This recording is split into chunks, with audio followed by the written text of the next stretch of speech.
Hello everyone. तो basically आज का जो हमारा Q&A का सेशन होने वाला है वो होने वाला है ह्यूमन हेल्थ एंड डिजीज़ के ऊपर।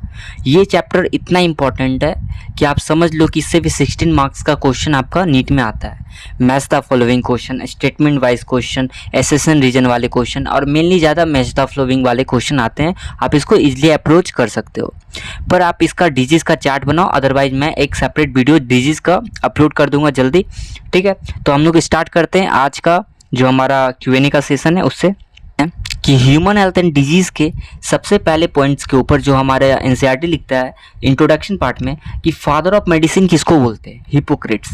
आखिर हेल्थ का मतलब क्या है? हेल्दी का मतलब क्या है? Health is consider as state where the balance of certain humours.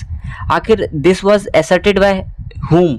Hippocrates बोलते थे। और इंडियन आयुर्वेदा का भी मानना था कि हेल्थ का सीधे सा मतलब है जहाँ पे state where the balance of certain humours. Person जिसको ब्लैक वाइल है वो belong to the hot personality. Blood circulation कौन डिस्कवर किया था? William Harvey. विलियम हार्वे ने क्या डिस्प्रूव किया? गुड ह्यूमर हाइपोथेसिस को। आखिर हेल्थ अफेक्टेड कैसे होता है? या तो 3 कंडीशन हो सकती है, या तो पहला जेनेटिक डिसऑर्डर से, इन्फेक्शन से, लाइफ स्टाइल से। हेल्थ एक ऐसा स्टेट है जो बोल सकते हो एक कंप्लीट फिजिकल, मेंटल और सोशल वेलबींग है। एक हेल्दी पर्सन आप समझ सकते हो कि हेल्दी का डजेंट मीन्स की absence of disease only. Healthy का मतलब डजेंट मीन्स की अब्सेंस ऑफ डिजीज। अगर हम बात करते हैं कि नॉन इन्फेक्शियस डिजीज जैसे कि कैंसर, ये बोलता है एनसीईआरटी की मेजर कॉज है डेथ का। उसके बाद अगर हम बात करते हैं कि most parasitic are not pathogens, जितने भी पैरासाइटिक होते हैं क्या सारे पैथोजेंस होते हैं? एनसीईआरटी का लाइन है। तो अगर हम बात करते हैं टाइफाइड कौन कॉज करता है? Salmonella typhi. पैथोजन इंटर करता है कहाँ पे? स्मॉल इंटेस्टाइन में। किस माध्यम से? फूड के माध्यम से और वाटर के माध्यम से जो कंटामिनेटेड होता है। कॉमन सिम्टम्स क्या है टाइफाइड का? सस्टेन हाई फीवर रहेगा 39 to 40 डिग्री सेल्सियस, वीकनेस होगा, स्टमक पेन होगा, कॉन्स्टिपेशन होगा, headache and loss of appetite. Loss of appetite मतलब भूख ना लगना। इन टाइफाइड के केस में इंटेस्टाइनल परफोरेशन हो जाता है, मतलब कि डेथ भी हो सकता है इसके कारण। टाइफाइड को हम कंफर्म कैसे करते हैं? कुछ टेस्ट होते हैं जैसे कि वाइडल टेस्ट। निमोनिया में होता है, निमोनिया इन्फेक्ट करता है एल्वोलाई को। निमोनिया में एल्वोलाई फिल्ड हो जाता है फ्लूइड से, जिसके कारण से सीवर प्रॉब्लम होता है, रेस्पिरेशन में प्रॉब्लम होता है। अगर हम देखते हैं निमोनिया का सिम्टम्स क्या है? फीवर होगा, चिल्स होगा, कफ होगा, हेडेक होगा। निमोनिया में सेवर केसेस में तो लिप्स और फिंगर भी बोल सकते हो कि ग्रे हो जाता है, ब्लूइश कलर का हो जाता है। फ्लैग और डिप्थीरिया कौन कॉज करता है? बैक्टीरियल डिजीज के अंदर आते हैं फ्लैग और डिप्थीरिया। अगर हम फ्लैग का बात करते हैं तो प्लैग अर्सिनिया पेस्टिस और डिप्थीरिया कॉर्नी बैक्टीरिया डिप्थीरिया के थ्रू कॉज किया जाता है। बात करते हैं डिसेंट्री के ऊपर, तो डिसेंट्री बोल सकते हो कि बैसिलरी एंड एमोविक डिसेंट्री जो ह्यूमंस में देखने को मिलते हैं। कॉमन कोल्ड कौन कॉज करता है? राइनोवायरस। राइनोवायरस इन्फेक्ट किसको करता है? नोज को और रेस्पिरेटरी पैसेज को। कॉमन कोल्ड कितना दिन का होगा? 3 से 7 दिन का। इसमें होता क्या क्या है? सॉर थ्रोट होगा, हॉर्सनेस होगा। अगर हम बात करते हैं मलेरिया, तो मलेरिया कॉज करता है प्लाज्मोडियम के कारण, और प्लाज्मोडियम के कारण कॉज करने के कारण 3 तरह का मलेरिया होता है। एक होता है वाइवेक्स, मैलिग्नेंट, फ्लैसीफेरम्स। तो अगर हम बात करते हैं कि प्लाज्मोडियम मैलिग्नेंट, ये सबसे खतरनाक होता है, ये सबसे फैटल माना गया है। बेसिकली अगर हम देखते हैं कि प्लाज्मोडियम इंटर कैसे करता है ह्यूमन बॉडी में, उसका इन्फेक्टिव स्टेज क्या होता है? स्पोरोजोइट। ये कैसे होता? कैसे? थ्रू द बाइट ऑफ एक मॉस्किटो जिसका नाम है एनीपोल्स। एनीपोल्स मॉस्किटो के काटने के कारण ये होता है, इसका इन्फेक्टिव स्टेज होता है स्पोरोजोइट। पैरासाइट इनिशियली मल्टीप्लाई करता है सबसे पहले कहाँ जाके? लीवर में, फिर अटैक करेगा आरबीसी पे। आरबीसी में वो गैमेटोसाइट्स को डेवलप करेगा, और वो आरबीसी जब रप्चर करेगा तो उससे एक टॉक्सिन निकलेगा जिसको हम लोग हीमोज्वाइन बोलते हैं। हीमोज्वाइन जो रिस्पॉन्सिबल होता है जब मलेरिया होता है तो चिल्स और हाई फीवर होता है, तो हीमोज्वाइन के कारण ही होता है। Fertilisation of gametocytes and gametogenesis जो प्लाज्मोडियम का होता है वो मॉस्किटो का गट में होता है। स्पोरोजोइट स्टोर कहाँ पे होता है? Salivary gland. किसका? मॉस्किटो का। एमोबॉइसिस एक डिजीज है, उसको कौन कॉज करता है? एंट अमीबा हिस्टोलिका। ये लार्ज इंटेस्टाइन में होता है। नीट 2021 में आया हुआ है कि एमोबॉइसिस जो है उसको एमोविक डिसेंट्री भी बोलते हैं, और ये कॉज करता है प्रोटोजोन्स डिजीज के अंदर आता है। इसका सिम्टम्स क्या क्या हो सकता है? कॉन्स्टिपेशन, एब्डोमिनल पेन और cramps, stool with excess mucus, blood clots. बात करते हैं कि हाउस फ्लाई एक्ट करता है एक mechanical carrier for entamoeba. Entamoeba के लिए हाउस फ्लाई एक्ट करता है मैकेनिकल कैरियर। अब बात करते हैं कि राउंड वॉर्म्स को हम क्या क्या बोलते हैं और ये किससे होता है। राउंड वॉर्म्स एस्केरिस और वूचेरिया को हम लोग राउंड वॉर्म्स बोलते हैं, और ये फ्लेरियल वॉर्म्स और फ्लेरियल वॉर्म्स भी इसको बोलते हैं। तो एस्केरिस कॉज करता है स्केरियसिस, और जिसका सिम्टम्स है internal bleeding, muscular pain, fever होगा, एनीमिया होगा और ब्लॉकेज होगा, कभी कभार इंटेस्टाइनल पैसेज। सोचो कि इंटेस्टाइनल पैसेज में ब्लॉकेज कर देता है जब उसका नंबर बढ़ जाता है। तो ascaris transmit by faeces of infected person which contaminate soil water plants. तो ये बेसिकली फीकल मेटल से स्प्रेड होता है। अगर हम देखते हैं कि वूचेरिया को हम वूचेरिया बैंक्रप्टी, वूचेरिया मलाई भी बोलते हैं, और ये हम बात करते हैं कि एलिफेंटेसिस जिसको हम फ्लेरेसिस भी बोलते हैं, एलिफेंटेसिस जिसको हम फ्लेरेसिस बोलते हैं, ये क्रोनिक इन्फ्लेमेशन होता है ऑर्गन में। जेनाइटल ऑर्गन यहाँ पे इन्फेक्ट अफेक्टेड नहीं होते हैं फ्लेरेसिस में। वूचेरिया ट्रांसमिट होता है through contaminated food and water. अगर हम बात करते हैं इसमें से कौन से फीमेल मॉस्किटो का क्या नाम है जो वेक्टर के जैसा एक्ट करता है, Culex mosquito. Filarial worms slowly developed होता है, ये क्रोनिक इन्फ्लेमेशन होता है अगर हम फ्लेरियल वॉर्म का बात करते हैं। अब देखो एक रिंगवॉर्म होता है, affected area of their skin. अगर हम बात करते हैं कि रिंगवॉर्म जो होता है वो किस तरह का होता है, एक तरह से बोल सकते हो कि व्हाइट लाइस अपीयरेंस होता है। ये मोस्ट इन्फेक्शियस अगर ज़्यादा देखा जाए तो ये मेन में होता है। इसका सिम्टम्स क्या है, ड्राई होता है, स्केरी होता है, लीजन्स एट स्कैल्प होगा, स्किन पे होगा, नेल पे हो सकता है। बात कर सकते हो जहाँ होता है वहाँ इचिंग होता है। तो रिंग वॉर्म्स जो होता है कैसे होगा, सोयल के माध्यम से या किसी के टॉवल्स के माध्यम से या क्लॉथ या कॉम ऑफ इन्फेक्टेड इंडिविजुअल को यूज करने से होता है। बेसिकली अगर हम देखते हैं कि जो फंगी का जेनरा होता है जो रिंगवॉर्म कॉज करता है उसका 3 जेनरा एनसीईआरटी में दिया हुआ है, वो है माइक्रोस्पोरम, ट्राइकोफाइटोन, एपिडर्मोफाइटोन। कि आखिर गेम्बूजिया फिश, गेम्बूजिया फिश नीट का क्वेश्चन है, बहुत सारे टेस्ट सीरीज में भी आते हैं। गेम्बूजिया फिश को हम लोग यूज करते हैं और ये मॉस्किटो को लार्वा को फीड करता है, जिसके कारण मॉस्किटो का नंबर भी कम होता है। इसलिए हम गेम्बूजिया फिश को यूज करते हैं मॉस्किटो लार्वा को खाने के लिए, ताकि मॉस्किटो का नंबर कम हो जाए। एडिड्स मॉस्किटो जो वेक्टर होता है डेंगू के लिए भी और चिकुनगुनिया के लिए भी। तो आपको पता होना चाहिए कि एडिस मॉस्किटो वेक्टर है डेंगू और chikungunya. Use of vaccine and immunisation programme has completely eradicated smallpox. 4 तरह का बैरियर होता है बेसिकली अगर इनेट इम्यूनिटी का बात करते हैं। Physical barrier, physiological barrier, cellular barrier, cytokinin barrier. अगर हम बात करते हैं कि PMNL का फुल फॉर्म बताओ, पॉलीमॉर्फोन्यूक्लियर लिकोसाइट्स। एग्जांपल बताओ फिजिकल बैरियर का जो इनेट इम्यूनिटी के अंदर आता है। स्किन होगा, म्यूकस कोटिंग होगा, एपिथेलियम, लाइनिंग रेस्पिरेटरी का, गैस्ट्रोइंटेस्टाइनल जो नीट में आया हुआ है, फिजिकल बैरियर और GIT दे दिया है गैस्ट्रोइंटेस्टाइनल, यूरिनो जेनिटल ट्रैक्ट, ये सारा हमारे किस में आते हैं, फिजिकल बैरियर में आते हैं। जब हम बात करते हैं फिजियोलॉजिकल बैरियर तो इसका एग्जांपल एनसीईआरटी बोलता है acid in stomach, saliva in the mouth, eyes का टीयर्स, आंसू। और सेलुलर बैरियर का बात करते हैं तो पॉलीमॉर्फोन्यूक्लियोसाइट्स, ल्यूकोसाइट्स मतलब PMNL आएगा इसके अंदर, मोनोसाइट आएगा, नेचुरल, उसके बाद आएगा नेचुरल किलर सेल आएगा, मैक्रोफाजेस आएगा। अगर हम बात करते हैं इनेट इम्यूनिटी के 4th एग्जांपल साइटोकाइनिन बैरियर, तो इसके अंदर आते हैं इंटरफेरोन जो वायरस इन्फेक्टेड सेल्स होते हैं। मैक्रोफाज के बारे में बात करते हैं तो ये प्रेजेंट कहाँ होते हैं, टिश्यू में होते हैं। नीट का नेक्स्ट PYQ क्या है कि मान लो कि जब बॉडी इनकाउंटर करता है पैथोजन फर्स्ट टाइम तो ये रिस्पॉन्स कैसा देता है, प्राइमरी रिस्पॉन्स देता है, उसमें कैसा वो होता है, लो इंटेंसिटी का होता है। फिर उसके बाद जब हम सेकेंड रिस्पॉन्स देखते हैं तो उसको एनामनेस्टिक रिस्पॉन्स देता है जिसको हम सेकेंडरी रिस्पॉन्स बोलते हैं। जब हम बात करते हैं एक्वायर्ड इम्यूनिटी, एक्वायर्ड इम्यूनिटी एक ऐसा इम्यूनिटी होता है जो हम लोग को बाय बर्थ मिलता है, एक डिफेंस मैकेनिज्म्स होता है। अगर हम बात करते हैं एंटीबॉडी मॉलिक्यूल्स तो उसको देख लेना कि उसमें दो लाइट चेन होते हैं, 2 हैवी चेन होते हैं, एंटीजन बाइंडिंग साइट होते हैं कि T सेल और B सेल प्रोड्यूस करते हैं एंटीबॉडीज़। अगर हम देखते हैं कि एंटीबॉडीज़ जो डिफरेंट टाइप्स के एंटीबॉडीज़ होते हैं उसका कुछ एग्जांपल बताओ, जैसे कि IgG, IgA, IgM, IgE, IgD। इसको गेम से याद रखना, IgG, IgA, IgM, IgE, IgD। T lymphocytes जो मेडिएटेड होते हैं वो सेल मेडिएटेड इम्यूनिटी होते हैं।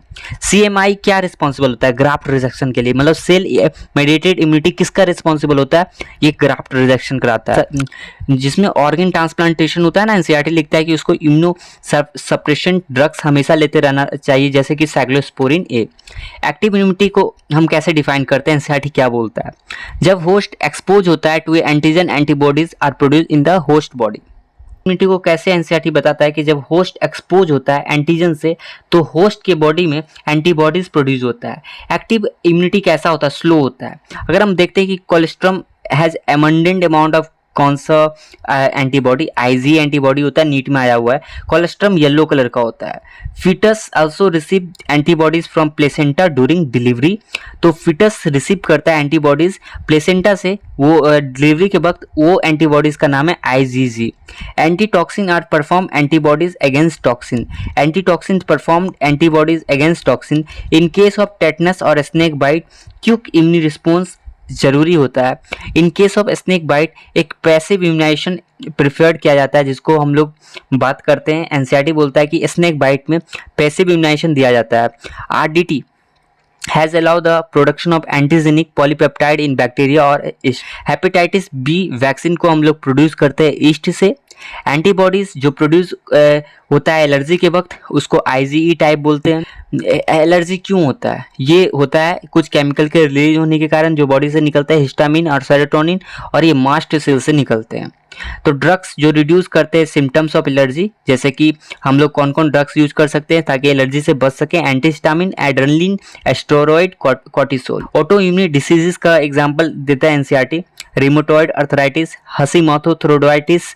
प्राइमरी लिम्फोइड ऑर्गन के अंदर क्या क्या आता है? वेरी इंपॉर्टेंट, नीट में आया हुआ है, बोन मेरो होता है, थाइमस आता है। सेकेंडरी लिम्फोइड ऑर्गन के अंदर आता है spleen, lymph node, tonsils, pair patches, small intestine and appendix. ये भी नीट का क्वेश्चन है। अगर हम बात करते हैं इमेच्योर लिम्फोसाइट, मैच्योर होता है एंटीजन सेंसिटिव लिम्फोसाइट्स में, प्राइमरी लिम्फोइड ऑर्गन में होता है। अच्छा, हम बात करते हैं सेकेंडरी लिम्फोइड ऑर्गन। ये प्रोवाइड करता है एक site of interaction of lymphocytes, किसके साथ? एंटीजन के साथ। बोन मेरो एक मेन लिम्फोइड ऑर्गन है जहाँ पे लिम्फोसाइट्स प्रोड्यूस होते हैं। Thymus is located near the heart and beneath breast bone. ये लोकेशन है थाइमस का। थाइमस का लोकेशन क्या है कि located near the heart and beneath breast bone. Thymus reduce in size with age. By the time of puberty attend thymus reduce at very small size. T lymphocytes mature कहाँ पे होता है? Bone marrow में होता है और thymus में होता है। स्प्लीन का शेप क्या है? बीन शेप्ड ऑर्गन होता है। ये एक ग्रेवयार्ड होता है आरबीसी का। आरबीसी यहीं पे आके डिस्ट्रॉय होते हैं, इसलिए ग्रेवयार्ड वर्ड यूज किया है कि स्प्लीन बीन शेप्ड होता है ऑर्गन, और ये ग्रेवयार्ड होता है आरबीसी का। इसमें मेनली कंटेन क्या होता है? Lymphocytes and phagocytes. ये आपका नीट का क्वेश्चन भी बना है। It acts as a filter of blood.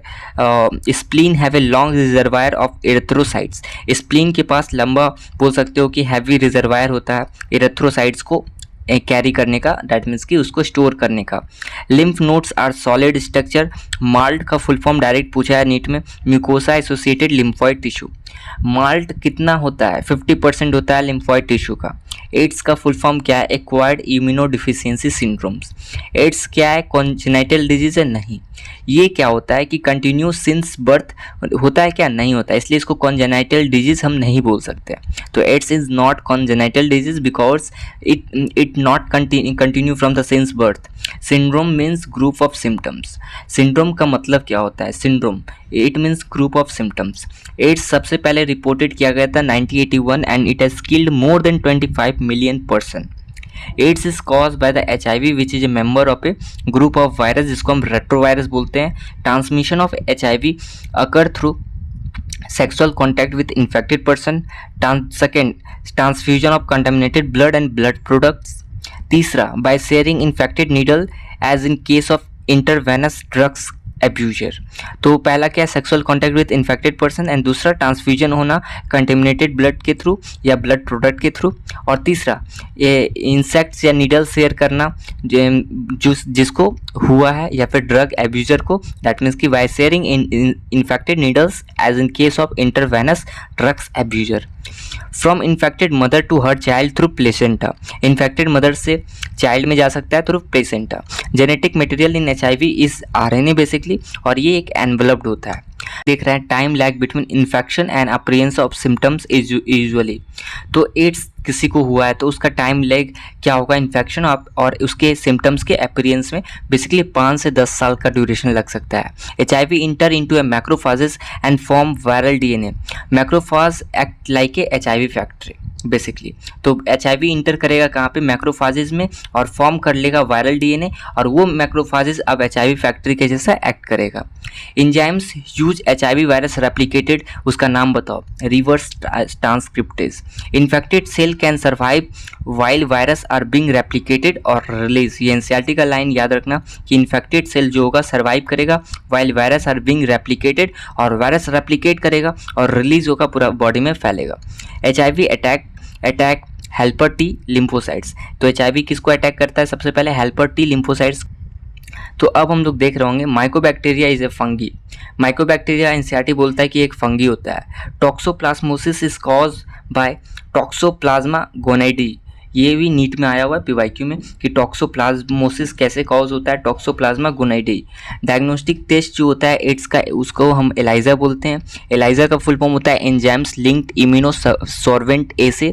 Treatment क्या है एड्स का? With anti retroviral drugs in only partially effective. अगर हम बात करते हैं एड्स का treatment, anti retrovirus drugs in only partially effective होता है। वी कैन नॉट से कि this is a fully treatment.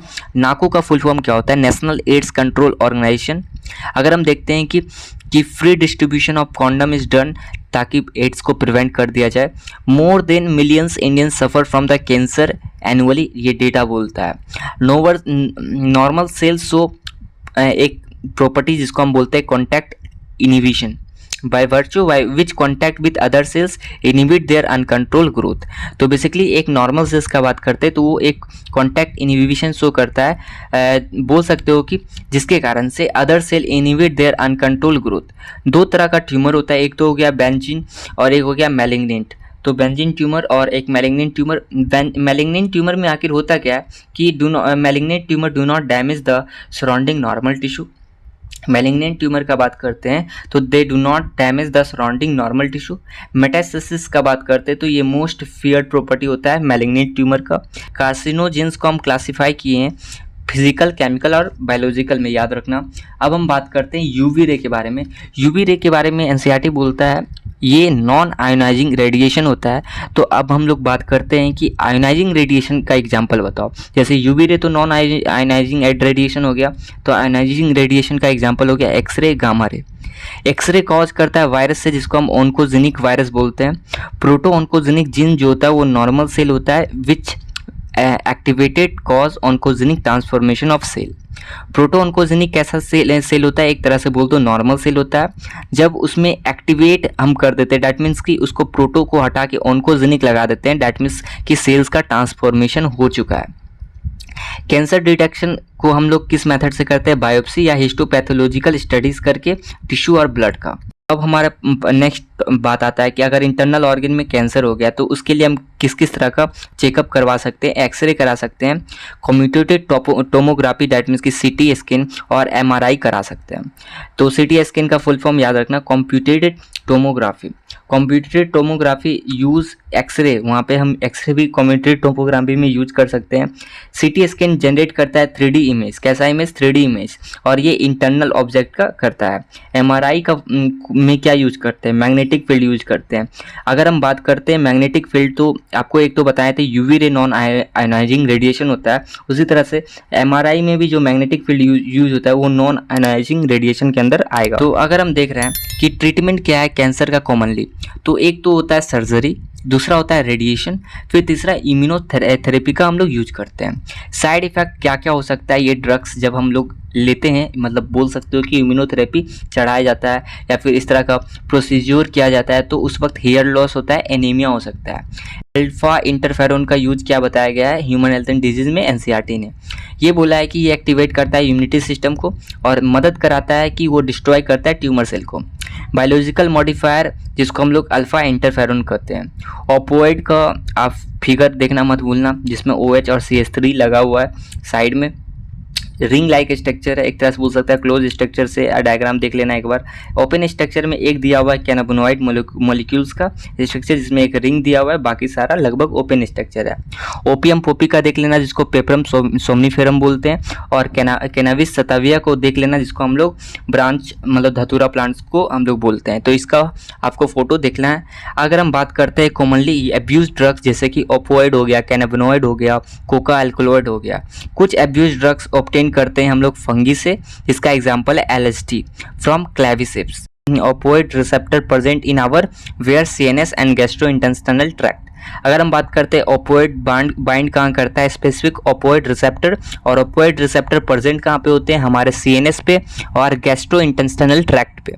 Heroine को हम लोग स्मक बोलते हैं। हीरोइन का केमिकल नेम होता है डाइएसिटाइल मॉर्फिन। स्मक एक white colour odourless bitter crystalline compound होता है। Smack is obtain from acetylation of morphine. Morphine को हम लोग एक्सट्रैक्ट करते हैं from latex of poppy plant named papaver somniferum. Heroin is taken in by snorting and injection. Heroin को हम किस मेथड के थ्रू लेते हैं, स्नॉटिंग और इंजेक्शन। बेसिकली ये सारे बोल सकते हो कि ड्रग्स होते हैं जो एडिक्टेड बना सकते हैं। अगर हम बात करते हैं cannabinoid receptor are present in our brain. Cannabinoid का रिसेप्टर कहाँ प्रेजेंट होता है, ब्रेन में। नेचुरल कैनाबिनॉइड क्या क्या होते हैं, इन्फ्लोरेसेंस होते हैं, और वो भी कौन सा प्लांट का, कैनाबिस सताविया का। एग्जाम्पल कुछ बताओ कैनाबिनॉइड का, जैसे marijuana, hashish, charas, ganja. Parts of cannabis used to produce cannabinoid are flower tips, lips of resins of cannabinoids plants. तो इसमें बेसिकली एनसीईआरटी लिखता है कि कैनाबिनॉइड्स को हम लोग इनहेलेशन और ऑरल इंजेक्शन के थ्रू लेते हैं। तो 21 कार्बन एटम प्रेजेंट होता है स्केलेटल स्ट्रक्चर ऑफ किसमें, कैनाबिनॉइड का मॉलिक्यूल्स में। नीट में क्वेश्चन आया हुआ है कैनाबिनॉइड्स का यूज हम लोग कार्डियोवैस्कुलर सिस्टम में करते हैं, इसका अच्छा इफेक्ट देखने को मिलता है। Coca alkaloid has potent stimulating action on where CNS system. CNS system में इसका स्टिमुलेटिंग एक्शन होता है किसका, कोका एल्कोलाइड का। कोका एल्कोलाइड को हम लोग कोकेन बोलते हैं। ये ऑब्टेन करते हैं प्लांट इरेथ्रोजाइलम कोका से, which is native to country South America. Cocaine को हम लोग कॉमनली कोक और क्रैक बोलते हैं। Cocaine interfere with transform of neurotransmitter, जिसको हम डोपामिन बोलते हैं। कोकेन एक स्टिमुलेंट है जो एक तरह का सेंस ऑफ यूफोरिया प्रोड्यूस करता है। Excessive doses of cocaine leads to hallucination, याद रखना। कुछ हेलुसिनेशन इफेक्ट प्रोड्यूस करे, जैसे कि atropa, belladonna and dhatura. Drugs useful to cope with the mental illness like barbiturates, amphetamines, benzodiazepines. Mental illness example like depression and insomnia, ये सारे mental illness के अंदर आते हैं। मॉर्फिन एक वेरी इफेक्टिव सेडेटिव होता है और पेन किलर होता है। मॉर्फिन यूज होते हैं patient which have undergone in a surgery. Basic सकते हो तंबाकू का बात करते हैं तो ह्यूमन 400 ईयर से यूज कर रहा है। तंबाकू कैन बी स्मोक्ड। तंबाकू के अंदर होते क्या, निकोटिन होते हैं जो एक तरह के एल्कोलॉइड है। निकोटिन स्टिमुलेंट कहाँ पे करते हैं, adrenal gland to release adrenaline and non adrenaline. अगर हम देख रहे हैं कि जो तंबाकू होते हैं उसको च्यूइंग करते हैं, एसोसिएटेड विद द रिस्क क्या होगा, उससे ओरल कैविटी का कैंसर हो सकता है। Smoking increase CO2 content in blood. Smoking क्या इंक्रीज करता है, CO2 content in blood. Adolescence age group is from 12 to 18. Dependence is the tendency of the body to manifest a characteristics and unpleasant withdrawal syndrome if regular dose of drugs alcohol is approved continue। तो मान लो कि अगर किसी को किसी भी drugs addict का आदत लग गया है तो उसके कुछ विड्रॉल सिंड्रोम आते हैं जो एनसीईआरटी बोलता है, जैसे कि एंजाइटी आएगा, स्वेटिंग, एंजाइटी, नोजिया, सेकंडनेस मतलब बॉडी का थरथराना।